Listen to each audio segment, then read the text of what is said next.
Amen. Amen. Amen. Amen. Amen. Amen. Amen.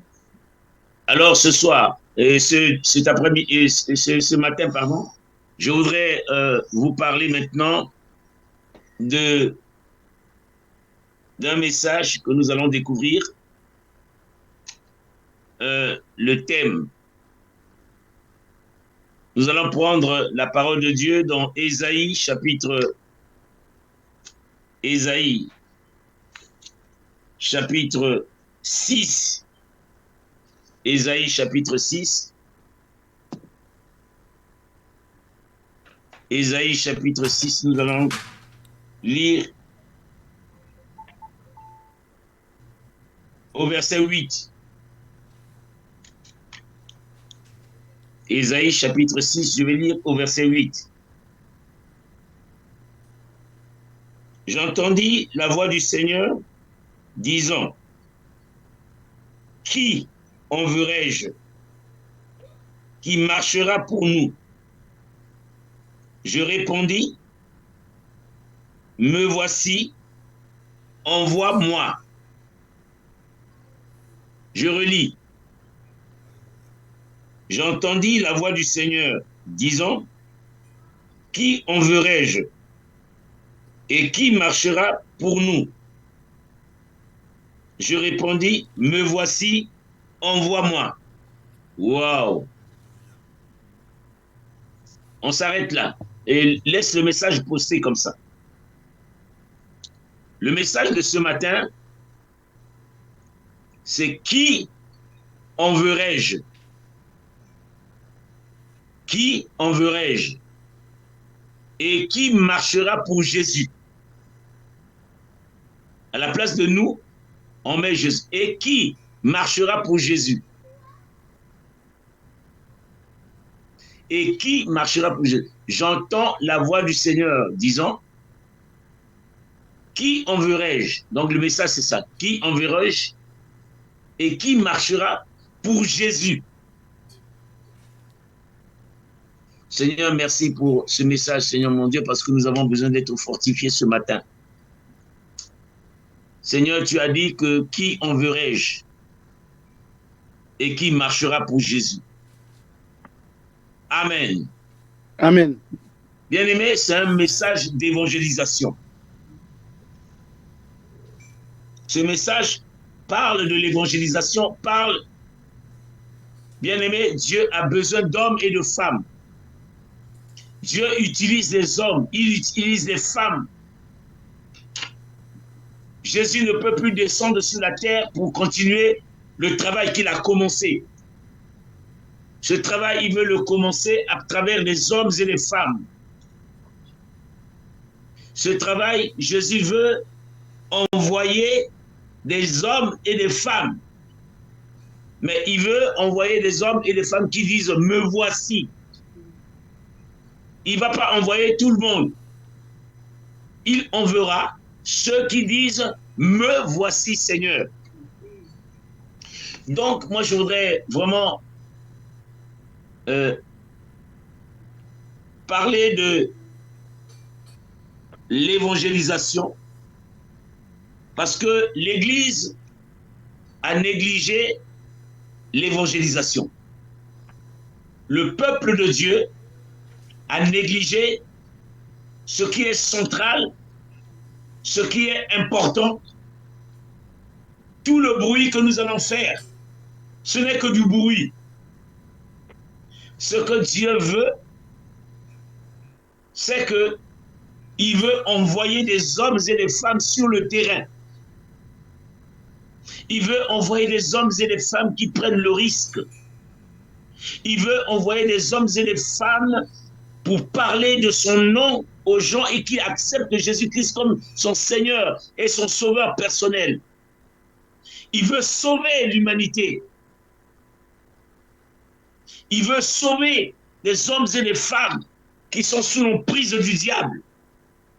Bien-aimé, la parole de Dieu nous dit que le monde entier est sous la puissance du malin. Le monde entier est sous la puissance du diable. Qui marchera pour Jésus? pour arracher les hommes des liens du monde, des liens de Satan. Le monde entier est aveuglé. Il dit, qui enverrai-je? Il a dit, qui enverrai-je? Bien-aimé dans le Seigneur, voilà le problème qui est posé aujourd'hui.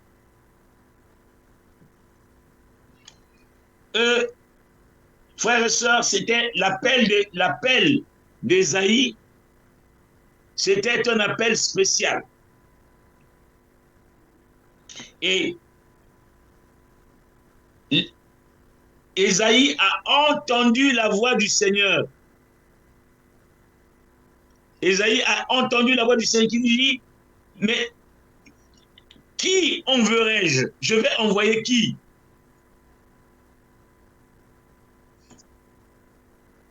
Le monde entier est sous la puissance du péché. Mais qui je vais envoyer pour que les gens se tournent vers Dieu?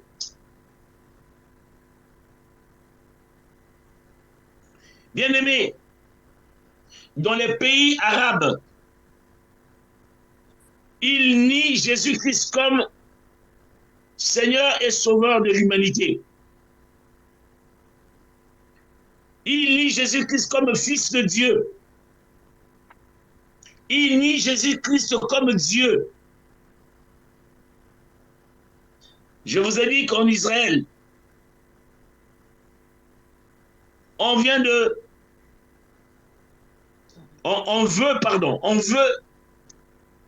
voter une loi pour interdire Jésus-Christ comme Fils de Dieu.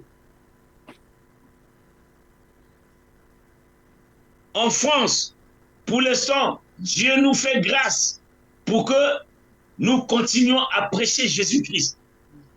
Bien-aimé, le monde est en train de se refermer. Le temps de la grâce est terminé. Qui enverrai-je?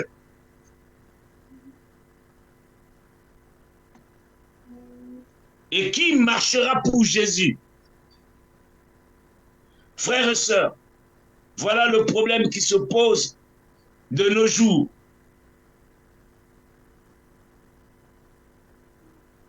Le même problème du temps d'Ésaïe se pose aujourd'hui. Qui enverrai-je? Dieu, dans tous les temps, dans toute l'histoire de l'humanité, a cherché des hommes. Dans les débuts, il a cherché un homme, il a trouvé Noé. Bien-aimé, Noé a passé du temps dans les prédications, dans les jeûnes, dans les prières. Il a même construit une arche pour faire rentrer les gens. Parce que Dieu avait pris la décision de détruire l'humanité du temps de Noé. De la même manière, en ce temps de la grâce, bien-aimés, nous allons vers le temps, la fin du temps de la grâce est arrivée. Pour ceux qui croient que nous avons, bien-aimés, les hommes et les femmes en Ukraine, ils n'ont même plus le temps de parler de Jésus. Parce qu'il y a la guerre, vous ne pouvez plus parler de Jésus. Le temps est passé là-bas. Mais qui enverrai-je? Dieu veut envoyer quelqu'un. Est-ce qu'aujourd'hui, tu es prêt à répondre « Me voici ». Bien-aimé dans le Seigneur, tout le bruit que tu es en train de faire, ce bruit-là, ce n'est que du bruit. Toutes choses passeront, mais la parole de Dieu ne passera jamais. Ta vie passera, mais la parole de Dieu ne passera jamais.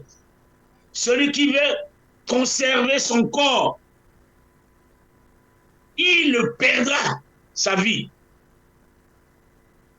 Celui qui veut conserver son corps, il ne veut pas se présenter devant les publics pour parler de Jésus. tu perdras ta vie. Parce que tu veux te garder. Tu veux te garder. Tu veux te préserver. Bien-aimés, tous ceux qui vont préserver leur vie la perdront. Dieu a besoin des hommes et des femmes qui disent « Me voici ». Donc Dieu a besoin de toi. Il a besoin de moi. Il y a des hommes et des femmes qui passent même une année entière sans parler de Jésus à quelqu'un.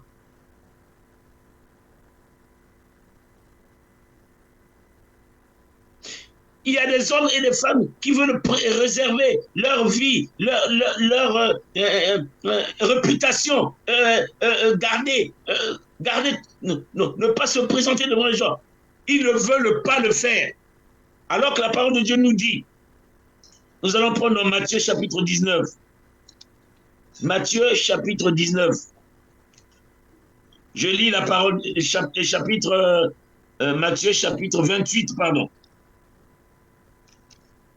Matthieu chapitre 28, nous allons lire au verset 19. Je lis la parole de Dieu. Voilà. Allez, faites de toutes les nations des disciples, les baptisons au nom du Père, du Fils et du Saint-Esprit. Allez, faites de toutes les nations des disciples. Allez, faites de toutes les nations des disciples. Bon, maintenant, si toi tu veux que ce soit seulement le pasteur qui se lève et qui parle, qui va faire de toutes les nations, disait pas toi. Parce que tu préserves ta dignité, tu préserves ta personnalité, tu préserves ton honneur. Tu ne veux pas aller devant les gens pour parler de Jésus. Bien-aimé, celui qui conservera sa vie la perdra.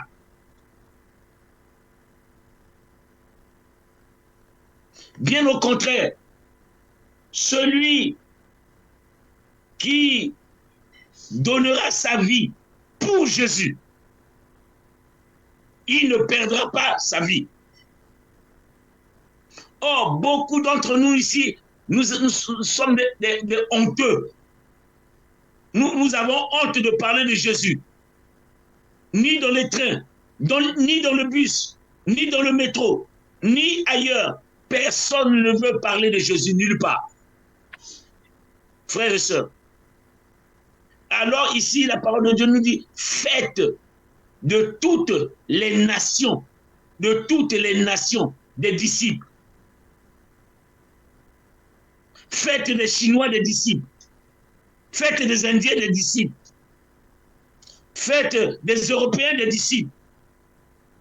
Faites des Africains des disciples. Or, entre nous, nous avons seulement besoin de prêcher les Africains, mais pas les Blancs. Or, ici, la parole de Dieu nous dit, faites de toutes les nations des disciples. C'est un commandement du Seigneur. C'est une ordonnance du Seigneur. C'est une loi du Seigneur. Que chaque personne qui vit sur la terre, qui connaît Jésus, doit parler de Jésus à tout le monde.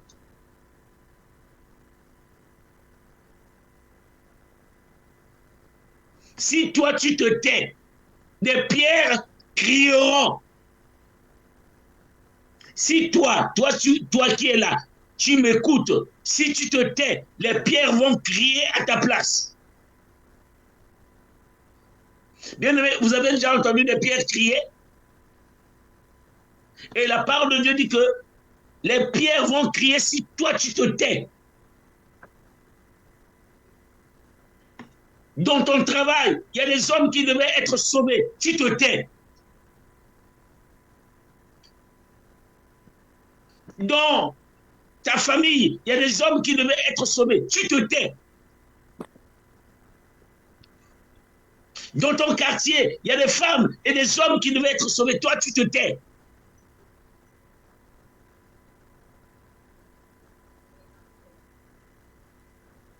Dans ta ville, il y a des hommes qui devaient être sauvés. Toi, tu te tais. Tu fermes ta bouche bée. Qui enverrai-je? Et qui parlera pour Jésus?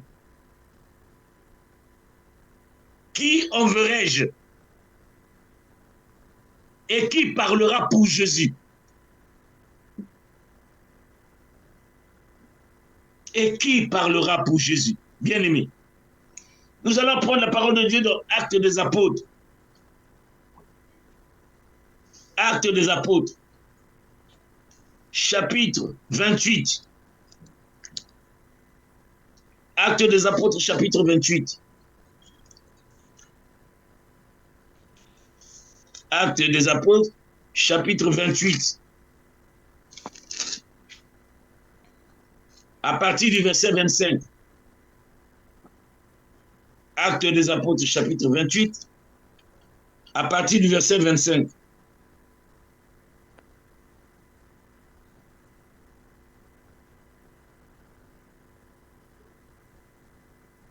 Lisons la parole de Dieu.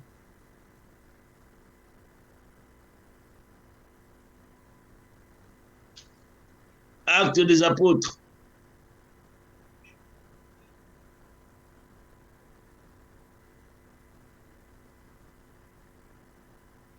À partir du verset 25.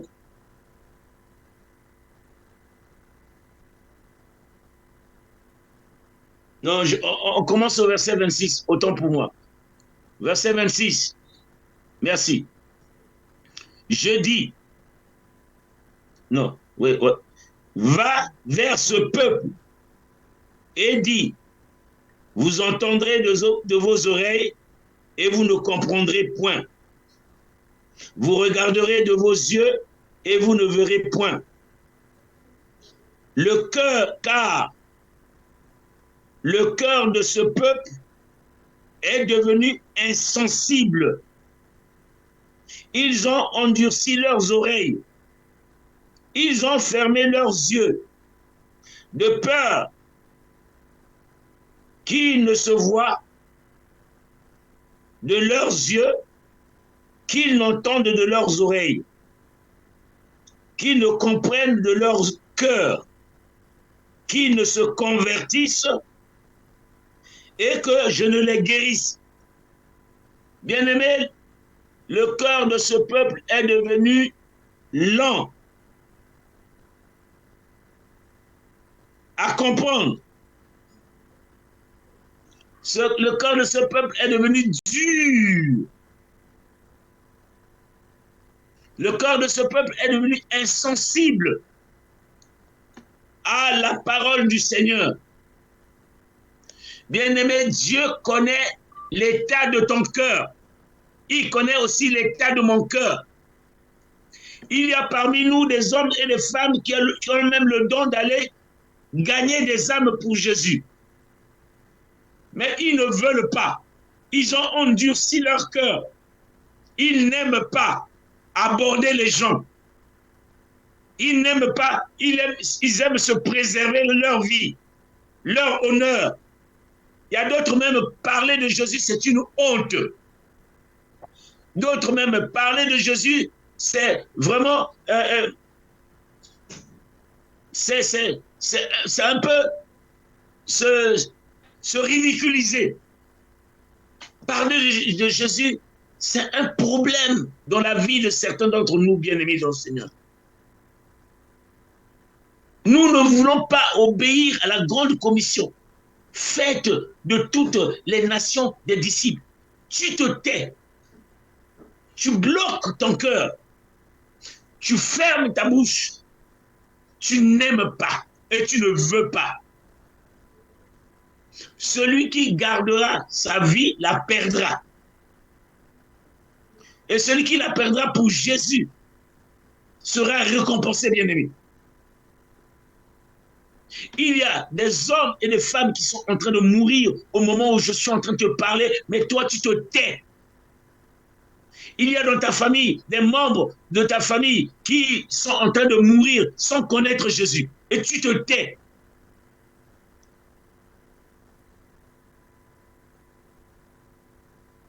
Frères et sœurs, tu rendras compte à Dieu des hommes que tu n'as pas parlé de Jésus en leur nom.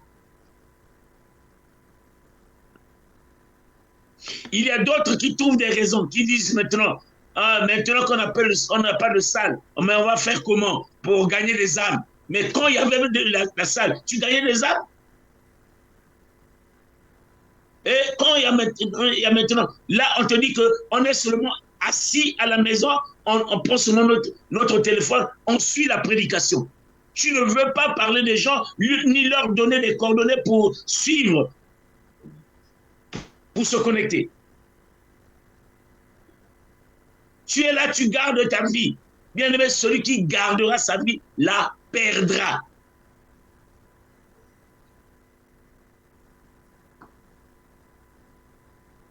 Frères et sœurs, nous sommes dans les temps de la fin où nous devons faire la volonté du Seigneur. La Bible dit que vous me dites Seigneur, Seigneur, mais vous n'obéissez pas à la parole de Dieu.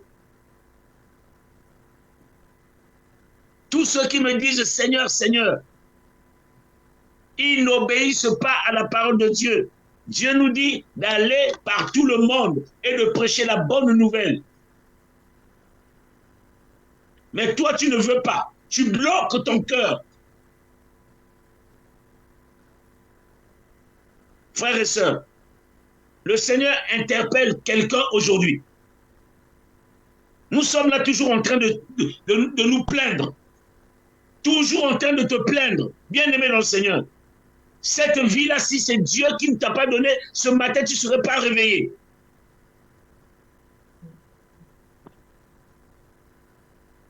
Toi, tu connais Christ. Les autres ne connaissent pas Christ. Tu n'es pas gêné par cette vie.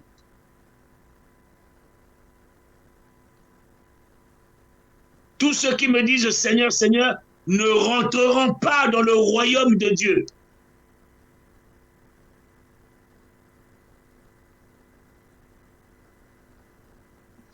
Tous ceux qui me disent Seigneur, Seigneur,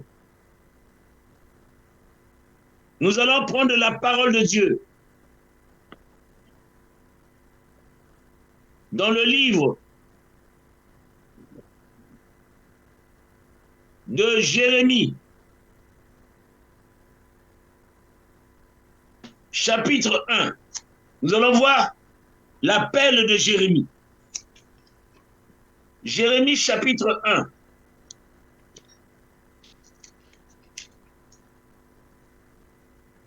Je lis la parole du Seigneur dans Jérémie, chapitre 1.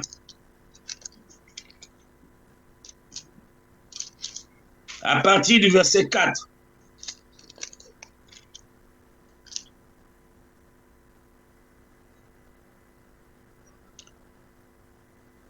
À partir du verset 4. La parole de l'Éternel me fut adressée en ces mots. Avant que je t'eusse formé dans le ventre de ta mère, je te connaissais. Je t'avais consacré. Je t'avais établi prophète des nations. Je répondis, ah Seigneur éternel, voici je ne sais point parler, car je suis un enfant. Et l'Éternel me dit, ne dis pas, je suis un enfant, car tu iras vers ceux auprès de qui je t'enverrai. Tu iras auprès de qui je t'enverrai. Ce n'est même pas une histoire de ne pas savoir parler, ni de quoi que ce soit. Dieu dit que je t'enverrai. Si tu dis, me voici, je t'enverrai vers qui tu dois leur parler de moi. Je répondis, ah Seigneur éternel, je ne sais point parler, car je suis un enfant. Et l'Éternel me dit, ne dis pas je suis un enfant, car tu iras vers tous ceux auprès de qui je t'enverrai. Et tu diras tout ce que je t'ordonnerai. Bien-aimé, dans cette affaire-là, ne te sous-estime pas. Ne dis pas que je suis un enfant. Ou bien ne dis pas que je ne sais pas parler. Ou ne dis pas que je suis timide. Parce que ce n'est pas ton histoire. Toi, tu vas seulement ouvrir la bouche et Dieu met des paroles dans ta bouche. Tu n'as pas besoin de connaître toute la Bible. Bien-aimé dans le Seigneur, il y a d'autres personnes qui ne parlent même pas bien français, mais ils parlent de Jésus correctement aux gens. Bien-aimé dans le Seigneur, Jérémie se disait, je suis enfant, j'ai honte, je ne sais pas parler. Même Moïse disait la même chose, que je ne sais pas parler, je suis bègue. Il dit non, c'est moi qui mettrai mes paroles dans ta bouche. Ce que tu diras viendra au moment même où tu commenceras à parler de moi à quelqu'un, je toucherai le cœur de la personne. Amen. Amen. Amen. Je suis actuellement avec le papa de notre sœur, maman Nana. Ça fait même pas une semaine. On a eu le courage d'appeler son père. Il a plus de 80 ans. Il ne voulait pas entendre parler de Jésus. Mais aujourd'hui, tous les soirs, depuis ça fait une semaine, il a accepté Jésus-Christ comme Seigneur et Sauveur personnel de sa vie. Bien-aimé, j'ai vu un témoignage palpable. Nous avons prié pour son père, mais on a eu le courage, on dit non, on va appeler. On a appelé avec maman Nana, son père. Il a plus le 4. Il n'accepte pas qu'un seul pasteur s'approche de lui pour nous parler de Jésus. Mais nous avons osé. Maman Nana et moi-même, on a osé. On l'a appelé. Il a accepté Jésus-Christ comme Seigneur et Sauveur. Combien maman Nana est dans une joie incroyable. Son père, qui ne voulait pas entendre parler de Jésus, a accepté Jésus-Christ comme Seigneur, comme Sauveur de sa vie. Et tous les soirs, nous prions. Quand nous prions, il est dans la joie. Amen. Son père. Bien-aimé dans le Seigneur, le mur de séparation entre la honte et le courage a été brisé. Amen. Toi, tu veux que tes parents meurent sans connaître Jésus. Tu veux que tes parents, ceux qui te connaissent, ils vont mourir sans connaître Jésus. Ça ne te dit rien du tout. Frères et sœurs, c'est une honte quand un parent, une personne de ta famille meurt sans connaître Jésus, alors que toi tu connais Jésus, tu ne lui en parles même pas du tout. Bien-aimé, c'est non-assistance à personne en danger de mort. C'est une non-assistance en danger de mort. Une personne en danger de mort, tu ne l'assistes pas. C'est un crime. C'est un délit, mais c'est un crime. Tu sais que la personne est en train de mourir, mais toi, tu ne veux pas le secourir. Tu ne veux pas venir à son secours. Tu rendras compte à Dieu de son sang. Parce que tu es en non-assistance à personne en danger de mort spirituelle. La mort physique, ça ne coûte rien pour Dieu. Mais c'est la mort spirituelle. Une personne qui meurt sans connaître Jésus, bien aimé, c'est un problème. Une personne qui n'est plus en vie sans connaître Jésus, bien aimé, toi qui connais Jésus et qui ne lui en parle pas, tu es condamnable. Et le prix de son sang, Dieu redemandera le sang de cette personne.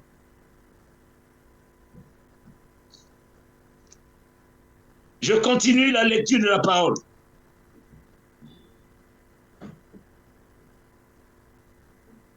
Ne les crains point. Dieu dit, ne les crains point au verset 8. Ne les crains point, car je suis avec toi pour te délivrer, dit l'Éternel. Puis l'Éternel étendit sa main et toucha ma bouche, et l'Éternel me dit, voici, je mets mes paroles dans ta bouche. Regarde, je t'établis aujourd'hui sur les nations, sur les royaumes, pour que tu arraches pour que tu abattes, pour que tu ruines, pour que tu détruises, pour que tu bâtisses et que tu plantes. Bien-aimé, ce n'est pas toi. C'est Dieu qui utilisera ta bouche parce qu'il sait qu'il ne peut plus descendre sur la terre pour parler aux hommes.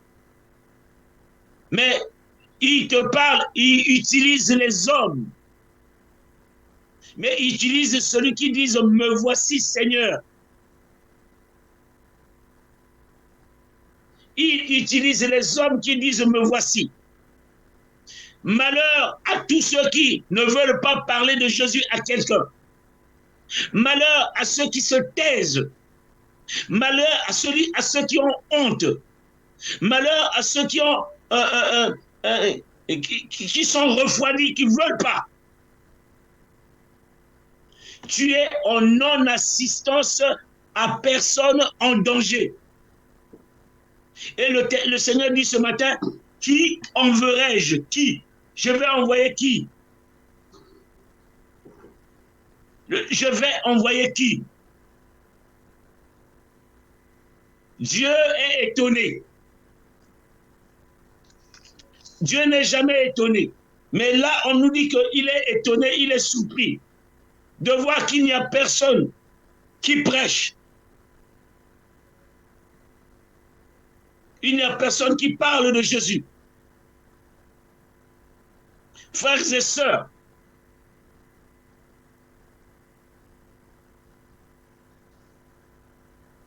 ne joue pas avec le temps de la grâce qui t'est accordé d'être en vie. Bien-aimé, au moment où je suis en train de vous parler, je suis à Tours. Je suis venu assister notre papa Lucien. Pour ceux qui connaissent maman, son épouse, elle n'est plus. Elle n'est plus. Mais grâce soit rendue à Dieu, car c'est une femme qui parlait de Jésus à tout le monde, y compris même au président de la République ou au chef d'État.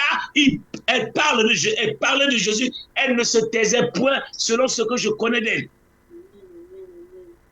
Mais elle est partie dans la gloire de Dieu. Si toi tu négliges de parler de Jésus, quand tu partiras, bien-aimé, ta destination, tu connais.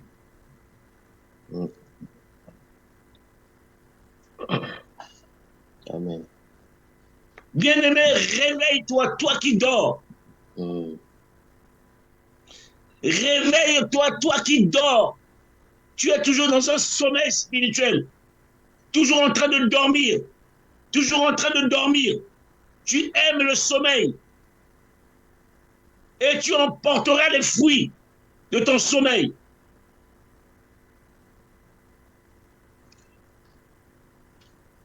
Prenons la parole de Dieu dans Ésaïe 59. Ésaïe chapitre 59.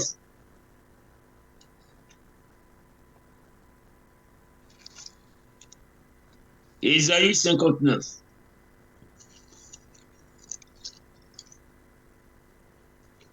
Lisons à partir du verset 15.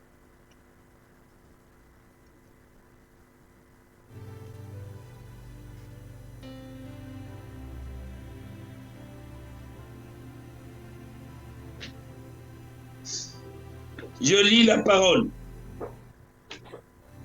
La vérité a disparu. Et celui qui s'éloigne du mal est dépouillé. L'Éternel voit d'un regard indigné, qu'il n'y a plus de droiture. Il voit qu'il n'y a pas un homme. Il s'étonne de ce que personne n'intercède. Alors son bras lui vient en aide et sa justice lui sert d'appui. Bien-aimé, Dieu n'est jamais étonné. Mais la Bible dit ici que Dieu est étonné de voir que personne ne prêche. Dieu est étonné de voir que personne n'intercède. Dieu est étonné de voir que personne sur la terre ne prêche ni n'intercède. Dieu n'est jamais étonné, il n'est jamais surpris. Mais là, on nous dit que Dieu est étonné.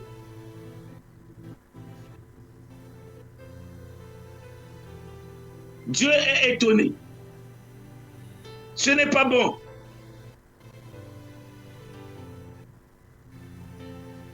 Il est étonné de ton attitude, de ton comportement, de voir que personne n'intercède, personne ne prêche. Personne. Bien-aimé, Dieu ne voit personne pour lui faire confiance, qui lui fait confiance. Tout le monde se tait, tout le monde défend son honneur, sa personnalité.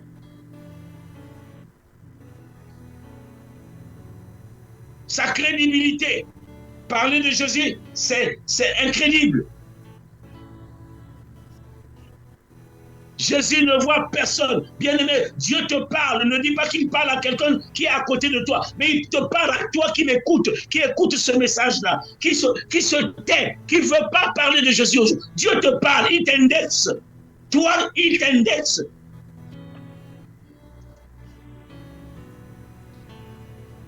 Il y a des personnes qui veulent voir le diable accaparer le monde entier. La Bible dit que le monde entier est sous la puissance du diable. Donc, beaucoup d'hommes et de femmes sont sous la puissance du diable et ils n'entendent pas parler de Jésus. Et ils n'ont pas reçu Jésus.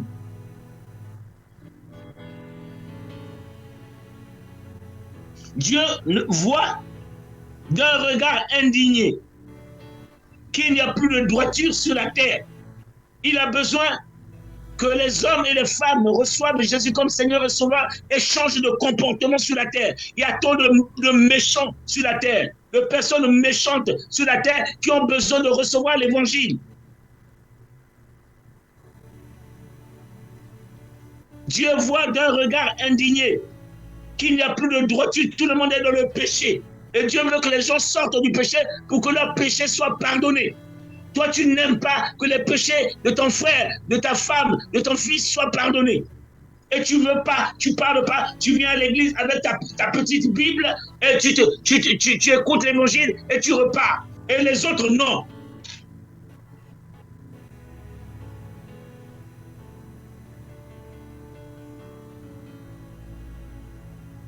Dieu cherche quelqu'un qui intercède. Tu peux rester chez toi à la maison. Tu pries pour une personne. Tu pries, comme nous avons prié pour le papa de Nana. On a prié. Le temps est venu, on a dit non. Maintenant, il faut qu'on l'appelle. On l'a appelé. On a intercédé. Le temps de l'intercession est passé. Maintenant, il faut passer aux actes. Quand on a pris, il a accepté Jésus-Christ comme Seigneur et Sauveur de sa vie.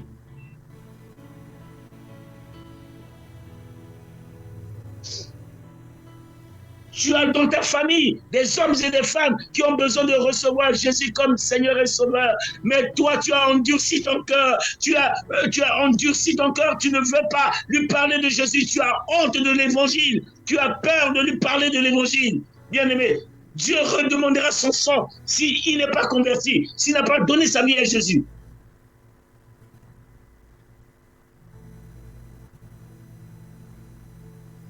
Qui enverrai-je? Qui enverrai-je?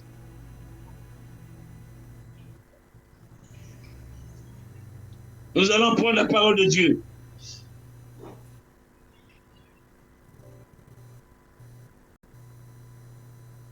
Dans Romains chapitre 11. Romains chapitre 11. Romains chapitre 11. Du verset 1 à 5. Romains chapitre 11, du verset 1 à 5.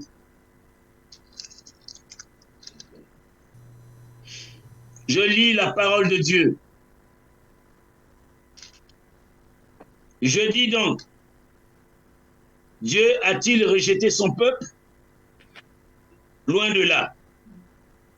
Car moi aussi je suis israélite, de la postérité d'Abraham, de la tribu de Benjamin.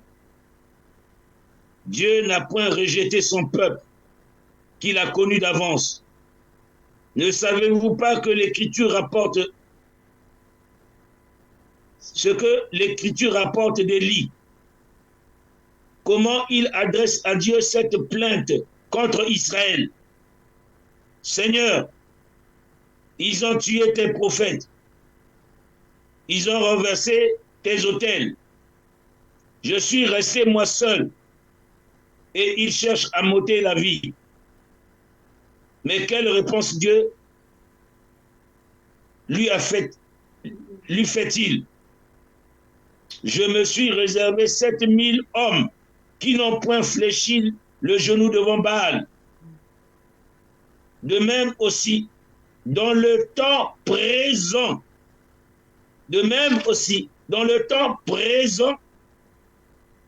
il y a un reste selon l'élection de la grâce. Bien-aimé, si toi tu ne veux pas parler de Jésus au monde, mais Dieu a réservé un reste de personnes qui n'ont pas fléchi les genoux devant Dieu et devant Satan, qui n'ont pas fléchi les genoux des vrais serviteurs de Dieu. Ils n'ont pas fléchi les genoux devant Satan. Dieu a réservé un reste. Si toi, tu ne veux pas accomplir cette mission, Dieu a réservé un reste qui accomplira cette mission. Il y a un reste que Dieu a réservé. Puisque si tu veux te taire, mais ce reste-là va crier. Ce reste criera comme des pierres vivantes. Mais ce reste-là n'a pas fléchi les genoux devant le diable, devant Satan. Dieu va les utiliser pour le faire. Élie dit, ah, mais je suis resté seul, ils vont bientôt me tuer. Tu connais les plans de Dieu? Puisque toi, tu veux te taire. Frères et sœurs, j'attire ton attention. Pour terminer, nous allons prendre la parole de Dieu dans Romains chapitre 10, là où nous sommes là. À partir du verset 8.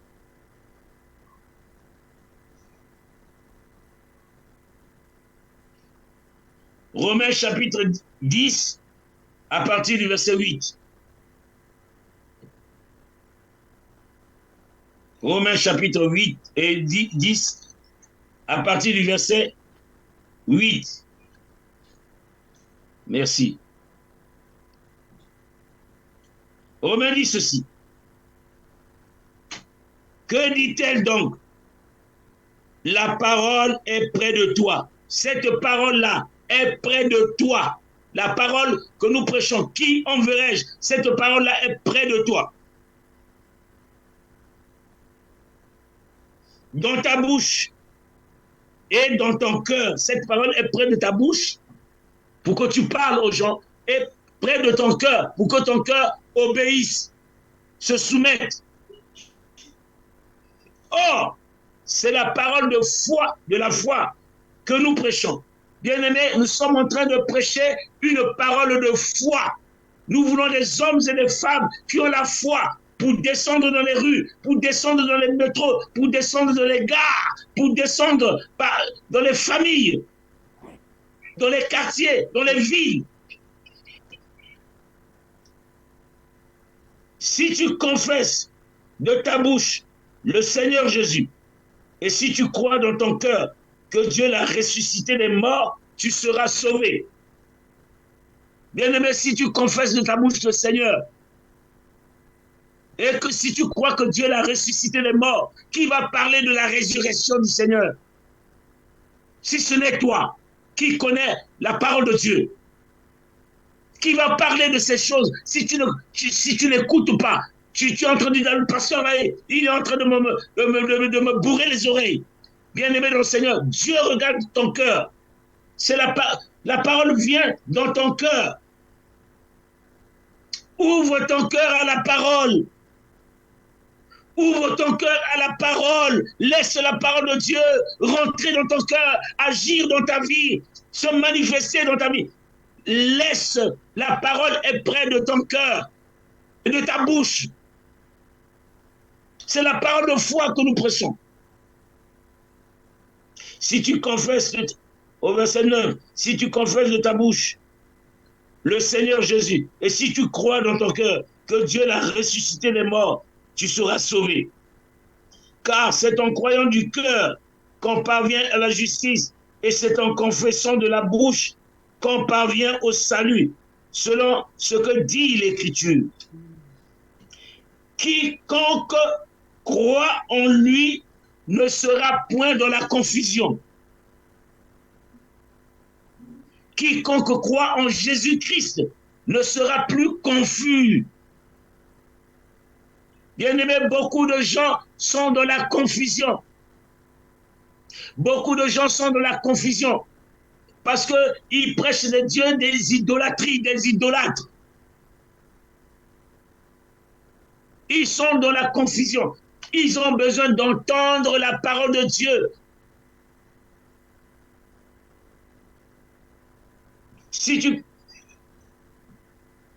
Car c'est en croyant du cœur qu'on parvient à la justice.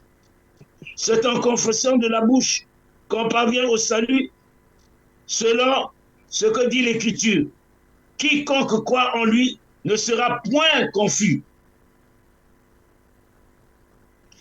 Il n'y a aucune différence, en effet, entre le juif et le grec, puisqu'ils ont tous un même Seigneur qui est riche pour tous ceux qui l'invoquent.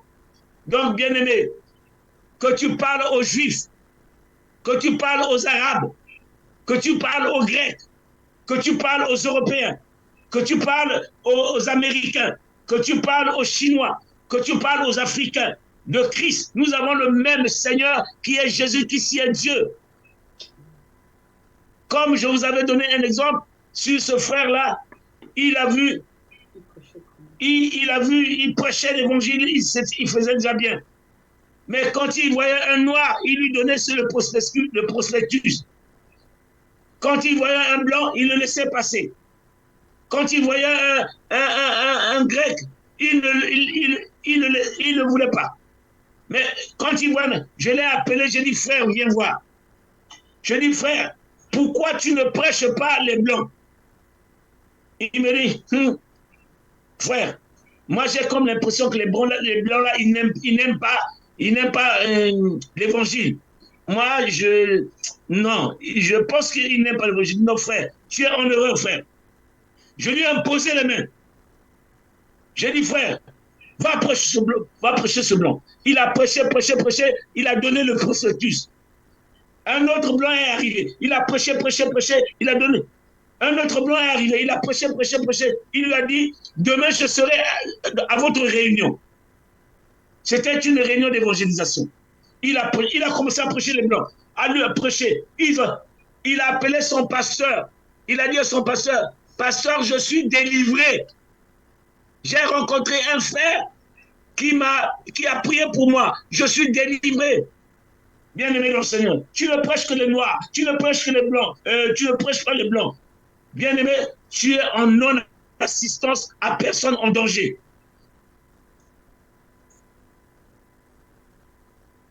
Verset 13. Car quiconque invoquera le nom du Seigneur sera sauvé. Le Seigneur a besoin des hommes et des femmes qui soient sauvés.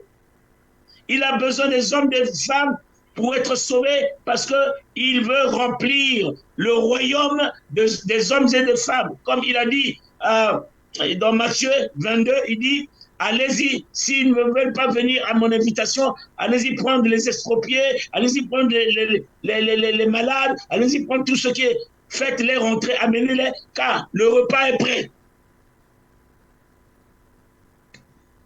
Les noces sont prêtes. Verset 14. Comment donc invoqueront-ils celui en qui ils n'ont pas cru? Et comment croiront-ils en celui dont ils n'ont pas entendu parler? Et comment en entendront-ils parler s'il n'y a personne qui prêche? Et comment en entendront-ils parler s'il n'y a personne qui prêche? Personne ne prêche, bien-aimé. Personne.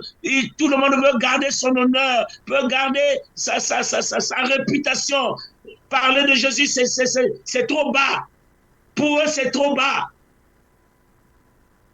S'il n'y a personne qui prêche, comment ils vont entendre parler de Jésus? Et comment ils invoqueront, comment vont-ils invoquer celui dont ils n'ont pas entendu parler?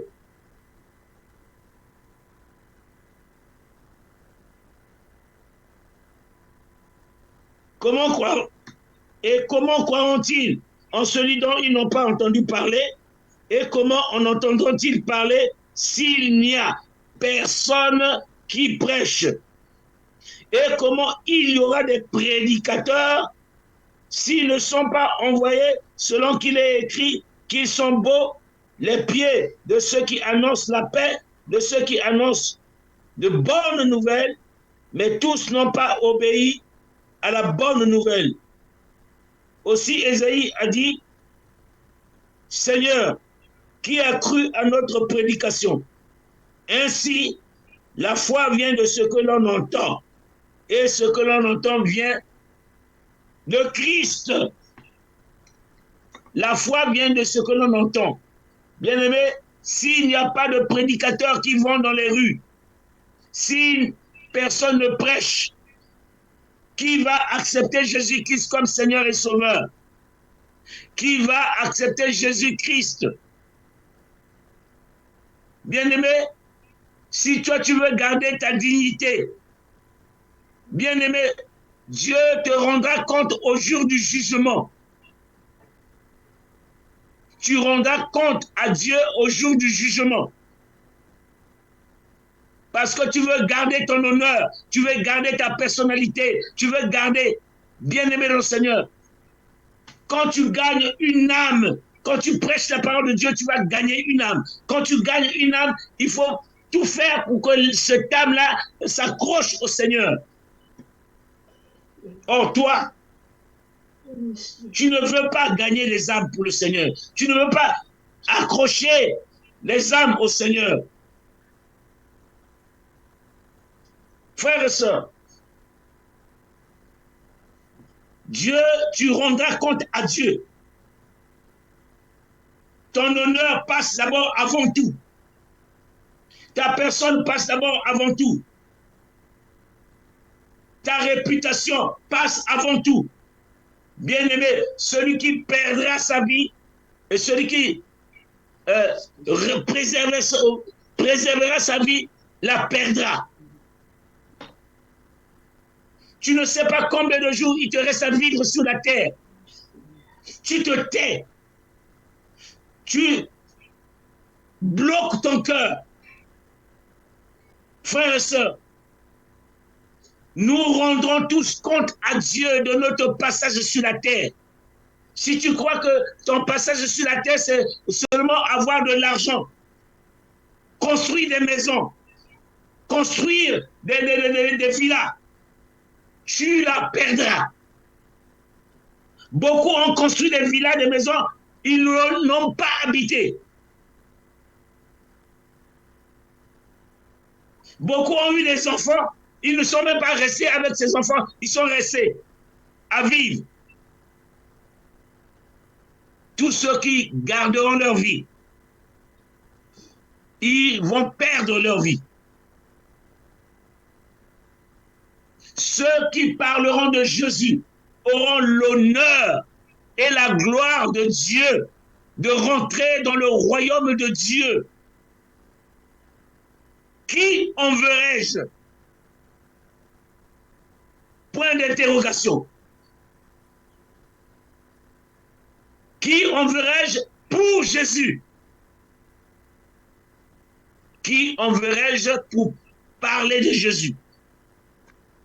Et que ceux qui ont des oreilles entendent ce que le Saint-Esprit a révélé à l'Église ce matin. Amen. Amen. Amen. Amen. Amen.